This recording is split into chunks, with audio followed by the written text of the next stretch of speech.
लक्ष्मी माता की व्रत कथा। एक गांव में एक साहूकार रहता था। साहूकार की एक बेटी थी। वह हर रोज पीपल सींचने जाती थी। पीपल के वृक्ष में से लक्ष्मी जी प्रकट होती थी और चली जाती। एक दिन लक्ष्मी जी ने साहूकार की बेटी से कहा, तू मेरी सहेली बन जा। तब लड़की ने कहा कि मैं अपने पिता से पूछकर कल आऊंगी। साहूकार की बेटी ने घर जाकर अपने पिता को सारी बात कह दी। तब उसके पिता बोले, तो वो तो लक्ष्मी जी हैं, अपने को क्या चाहिए, तू लक्ष्मी जी की सहेली बन जा। दूसरे दिन वह लड़की फिर गई। तब लक्ष्मी जी पीपल के पेड़ से निकल कर आई और कहा, सहेली बन जा। तो लड़की ने कहा, बन जाऊंगी। दोनों सहेली बन गई। लक्ष्मी जी ने उसको खाने का न्योता दिया। खराकर लड़की ने माँ बाप को कहा कि मेरी सहेली ने मुझे खाने का न्योता दिया है।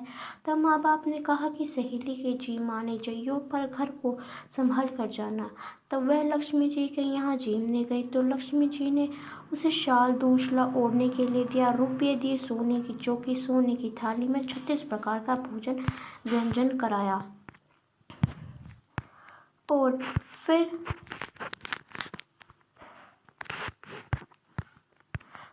जिम कर जब वह घर आने लगी तो लक्ष्मी जी ने पल्ला पकड़ लिया और कहा कि मैं भी तेरे घर जीमने आऊंगी। तो उसने कहा, आ जाइए। तो वह घर आकर चुपचाप बैठ गई। तब माँ बाप ने पूछा कि बेटी सहेली के यहाँ जिम कर आ गई और तो उदास क्यों बैठी है। तो उसने कहा, पिताजी मेरी को लक्ष्मी जी ने इतना दिया, अनेक प्रकार के भोजन कराए, परंतु मैं कैसे जिमाऊंगी, अपने घर में तो कुछ नहीं है। तब उसके पिता ने कहा कि गोबर की मिट्टी से चौका लगाकर घर की सफाई कर ले, 4 मुख वाला दिया जलाकर लक्ष्मी जी का नाम लेकर रसोई में बैठ जाना।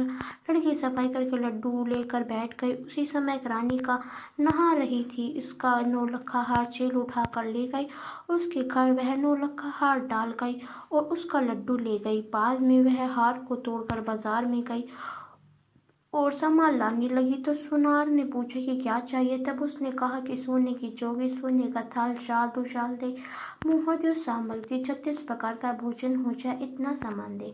सारी चीजें लेकर बहुत तैयारी करी और रसोई बनाई। तब गणेश जी से कहा कि लक्ष्मी जी को बुलाओ। आगे आगे गणेश जी और पीछे पीछे लक्ष्मी जी आई। उसने फिर चौकी डाल दी और कहा, सहेली चौकी पर बैठ जा। जब लक्ष्मी जी ने कहा, सहेली चौकी पर तो राजा रानी की भी नहीं बैठी, किसी के भी नहीं बैठे, तो मैं कैसे बैठ जाऊं, कि मेरे यहाँ तो बैठना ही पड़ेगा। फिर लक्ष्मी जी चौकी पर बैठ गई।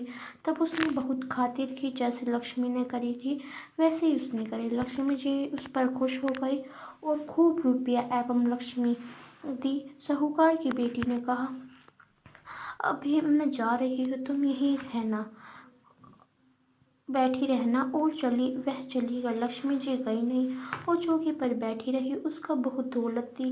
हे लक्ष्मी जी, जैसा तुमने साहूकार की बेटी को दिया वैसे सबको देना। हाय।